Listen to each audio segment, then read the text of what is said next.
وبركاته. الحمد لله والصلاة والسلام على رسول الله وعلى آله وأصحابه ومن والاه. أما بعد، كنبي صلى الله عليه وسلم على بيتوج مهل عندنا نبي عليه الصلاة والسلام أن أهلكوا وفينا الصالحون. الله سبحانه وتعالى بجملة بقارا يتأفانا لندي إن يوستم صالح سوتش يالو هنا وبلو بلا تيكاتشو. نبي عليه الصلاة والسلام أون إذا كثر الخبث ቆሻሻ ከበዛና አላህ Subhanahu Wa Ta'ala የሚጠላው ስራ ከተስፋፋ በጅምላ በጋራ ያጠፋል ባሮቹን በለው መልሰውላታል። ባለንበት ጊዜ خبث የበዛም ቆሻሻ የበዛ ነው። ከውስጥም ከውጭም በመስተርም በገሃድም ወንጀሎች የተስፋፉ ነው።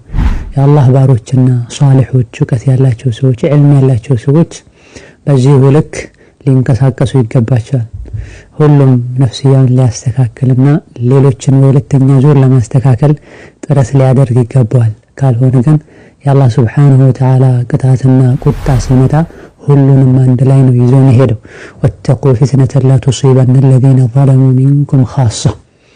ጥፋት ያጠፉትን ብቻ ሳይሆን ጥፋት ካጠፉት ዙሪያ ያሉትንም ጭምር የሚያጠቃን የአላህ Subhanahu Wa Ta'ala ቅጣት ተጠንቀቁ ፍሩ ይላል። አላህ Subhanahu Wa Ta'ala ቁጣው እጅግ በጣም ብርቱ እንደሆነ ይታወቃል። የአላህን Subhanahu Wa Ta'ala ቁጣ የሚያመጡ ነገሮችን በግለሰብ ደረጃም በጋራም ልንጠነቀቃቸውና በራቸውን ልንዘጋጋ ይገባል። አንዱ ባጠፋው ጥፋት ሌሎች ሊቀጡ ይችላሉ። የአላህ ቁጣ እነሱንም ሊያጠቃቸው ይችላል። አይተው ዝም ካሉ ሰምተው ዝም ካሉ فكذبوه فعقروها ይላል አላህ Subhanahu Wa Ta'ala የሷሊህ ህዝቦችን አስመልክቶ። የሷሊህን ተአምር ተደርጋ የተሰጠችውን ግመል የገደላት አንድ ግለሰብ ነበር። لكن الله ምን አለ فكذبوه فعقروها ግመሊቷን ወጓት አለ አላህ Subhanahu Wa Ta'ala ገደሏታል። ሲገደል አይተው ዝም ስላሉ ሁሉንም አላህ ገደሏት ይላል Subhanahu Wa Ta'ala።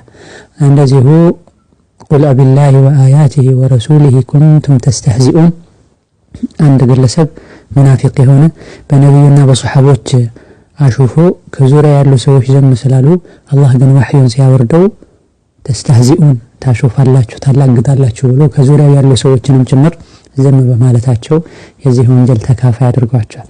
ባለንበት ጊዜ በዋትስአፕና በሌሎችም አዳዲስ ሚዲያዎች ሰዎችን እናስተምራለን ያሉ ብዙ ፈሳድን ያስፋፉ ነው። ወከዛልክ ሰዎችም ጥሩ ናቸው ብለው እየቀረቧቸው ችግሬን ይቀርፉልኛል ብለው ያማከሯቸው ችግራቸው ላይ ችግር እየጨመሩ ነው። የደረቀ ቀልቤን ያረጥቡልኛል ምክረኝ ብለዋቸው ይሄን በር ተጠቅመው የባሰ ቀልባቸውን ያደረጉ ነው። አላህን እንፍራ። ሁላችንም በስሜት የተሞላው ልባችንን ቀድመን እናስተካክለው። የአላህን Subhanahu Wa Ta'ala ፍራቻ ልብሳችንን እናድርግ። ምላሳችን የሚናገረውን ይወቅ፣ አይናችን የሚያየውን ይወቅ፣ እጃችን የሚጽፈውን ይወቅ።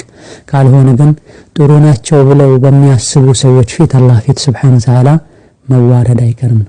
ከአኺራ በፊት የተደበቁ ነገሮች ይወጣሉ በየጊዜው። አላህ